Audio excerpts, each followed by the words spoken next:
تعتبر إفريقيا منبعاً للمواهب الكروية وأرضاً لأندية عريقة قدمت الكثير لكرة القدم على المستوى القاري والعالمي.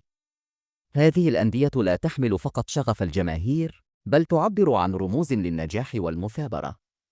في هذا الفيديو سنتحدث عن أفضل 10 أندية في إفريقيا وأثرها الكبير على الرياضة في القارة. الأهلي المصري.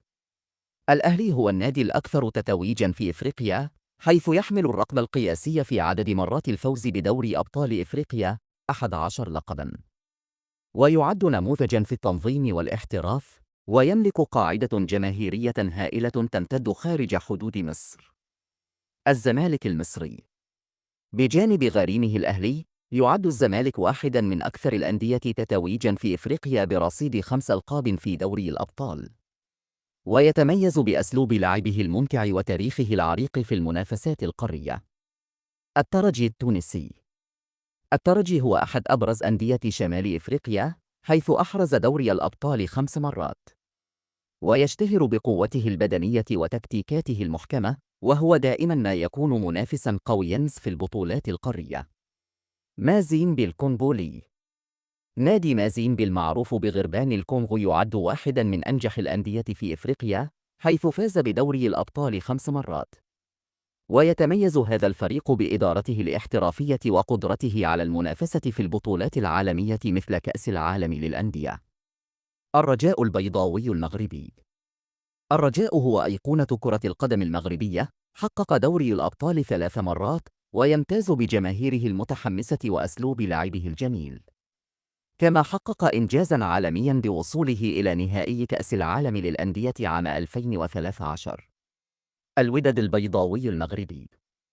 منافس الرجاء التقليدي، الوداد، أثبت نفسه كقوة كبيرة في كرة القدم الإفريقية، حيث أحرز دوري الأبطال 4 مرات، ويتميز بعروضه القوية وانضباطه التكتيكي. النجم الساحلي التونسي. نادي النجم الساحلي يعتبر من الأندية التونسية المتألقة، حيث يتميز بتاريخه الطويل وتنوع ألقابه القارية. فاز بدوري الأبطال وكأس الكونفدرالية، وترك بصمة واضحة في البطولات. نهضة بركان المغربي. نهضة بركان هو أحد الأندية التي برزت في العقود الأخيرة، حيث أصبح من أهم أندية إفريقيا. تتميز النهضة بتنظيمها القوي وقدرتها على التألق في كأس الكونفدرالية، حيث أحرزت اللقب مرتين في فترة قصيرة. شبيبة القبائل الجزائري. يعتبر شبيبة القبائل رمزاً للكرة الجزائرية، وله سجل حافل في البطولات الإفريقية، حيث فاز بدوري الأبطال مرتين، ويمتاز بروح قتالية وشعبية واسعة. صن داونز الجنوب إفريقي.